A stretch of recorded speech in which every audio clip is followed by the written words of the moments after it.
Fotocrea 33 presenta. Bienvenidos a la tercera clase de fotografía. Hoy veremos obturador, velocidad de la cámara. Bienvenidos. Hoy veremos cómo poner la velocidad a nuestra cámara, logrando así efectos increíbles que jamás creíste que podías hacer. Quédate al final del video y aprenderás algo nuevo, divertido e inolvidable en muy poco tiempo. Si no has visto el video anterior de la apertura, te recomiendo lo veas también y aprenderás todo lo necesario en este curso de fotografía que te lo doy gratis. Solo te pido te suscribas para que yo pueda seguir sacando nuevos videos para ti y me des un like. Bueno, empezamos.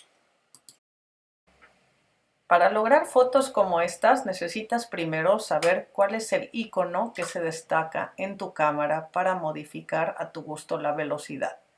En algunas cámaras simplemente habrá una S de speed en inglés, que significa velocidad.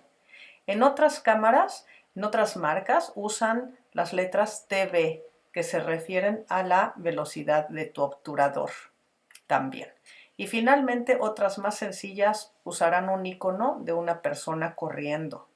También están las cámaras más antiguas o más profesionales que mostrarán un rango de números que se refieren al doble de la velocidad o a la mitad. El rango de velocidad en este dibujo del ciclista, como puedes ver, puede hacer que un objeto o un sujeto en movimiento se vean desenfocados o movidos, o nítido o congelado su movimiento. Depende cuál escojas. ¿Pero qué es el obturador? Es un dispositivo hecho de láminas como la apertura, pero puede ser redondo o rectangular. Sus funciones son dos también. Dejan pasar mucha o poca luz gracias a su rapidez de cerrar o abrir. Y su segunda función es la de congelar el movimiento o dejarlo movido, de tal forma que se aprecie el movimiento y que dé la idea que se quiere lograr sin dejar que se vea mal enfocado. Aquí hay algunos ejemplos de mis fotos que he elegido especialmente para ti. Cabe mencionar que el obturador, así como el diafragma, se manejan juntos, uno afecta al otro, para evitar que haya mucha luz o poca luz en las fotografías. Ellos se complementan.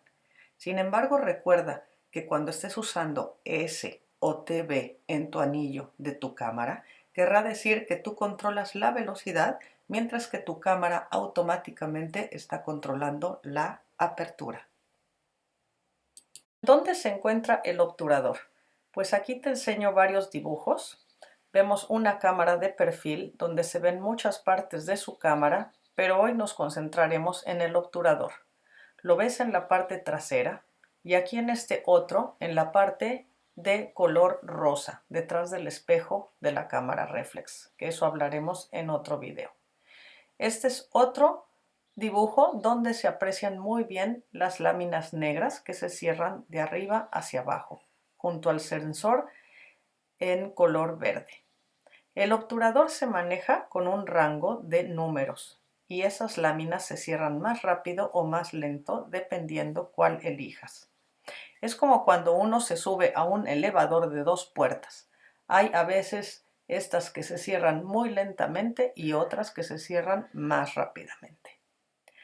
Si quieres tomar una fotografía como esta, que está hecha con baja velocidad, debes de aprender al menos 3 números del rango de velocidad.